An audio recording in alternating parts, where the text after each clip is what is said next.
Down here now with the old lock house. I think we're going to get closer and try and take a peek inside. What do you think? The last lock keeper was John Alt. This house had 2 bedrooms upstairs. It was 2-story with basements. It had a living room and a large kitchen, and the basement had 2 rooms down there where canned goods and potatoes and apples and things like that were stored. It also had a porch that ran the length of the building. Standing inside the building, right in the middle was the fireplace. So we're probably standing in the kitchen. As we swing around and look at the walls, we can see where joists were up in the wall and those holes above the window. Some plaster still on the wall. There's a joist running across. Another one, what's remaining of it. Now we're looking at the cellar part. We can see where the first floor joists were. Let's go look at the living room side. We'll call this the living room. It had a smaller fireplace. So the bigger fireplace on the back section there was probably the kitchen. Kind of look around, it had some windows. Look it up. There was a basement window looking out. The fireplaces were in the middle of the house, built up on a pillar of stone. Looking out the other window of the cellar. Around the outside, we can see the stone foundation that this house is sitting on. Looking up, some windows and doorways. This very well could have been the front door right there in the center.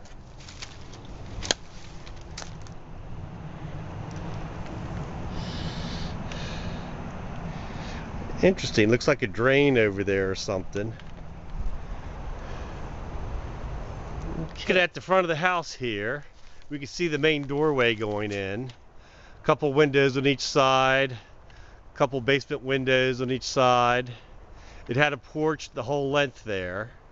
You can see the holes in the brick above the stone where the joists went in for the porch. Here we are up on the towpath looking at the north end of the house. This end has had heavy damage to it. Probably the flood of 36. It could have been another one, but that's the one that was the most devastating. The path comes around, we hit lot 36 first. We have to go downstream a little bypass to see lot 35. Originally there was a bridge across, and it's not there anymore. At lot 36, we can see where the gate was. So we look down, we can see the direction it goes, and it's all filled in to keep it from collapsing. House on the hill above the lock, and that's the one that has the ghost stories associated with it, with lights coming on and disappearing when someone goes to investigate.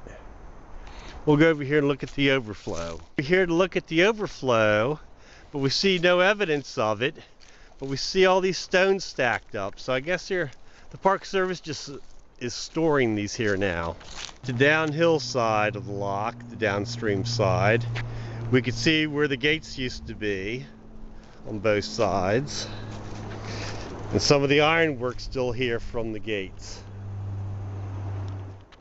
I'm looking upstream at the bottom part of the lock, and I see no evidence of the overflow. It's all filled in now. All right, we're going to continue down here to lock 35. We are coming up with lock 35. They're not out of order, just we had to go around and then come back downstream to see it. We see to the left the overflow, and then the main channel.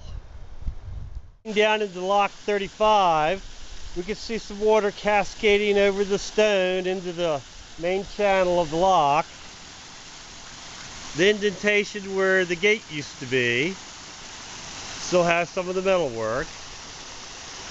We'll walk down here and see what we can.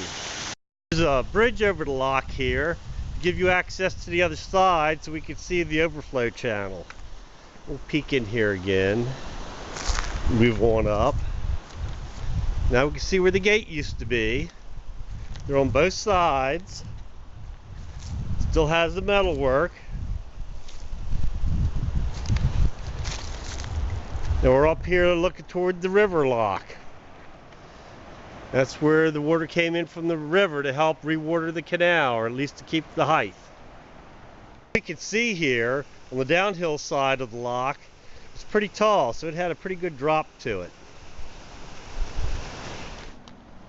There used to be a bridge here to carry the towpath over to this side of the lock, but after it got washed out, they just rerouted the towpath and you have to hike around. Here's an old dry dock for the canal boats. They repaired the canal boats in this dry dock. They'd lock it off at this end, block it off at the other end, and opened up which end is needed. So they'd open this up, float the boat in. When it was over the beams, they'd stop it, shut this end up, drain the other end out, and they had dry land where they could work on the canal boats. The uphill side, we could see an indentation over there, and as we look down, we see one here. This is the way they blocked the water from going in. Downhill side, they had a little door there, and they would block that off. That'll hold the water in so they could fill it up to float the boat out. They would float out the other end. Alright, so this area had a lot going on. It's got 2 canal locks and a river lock and an old gatekeeper's house.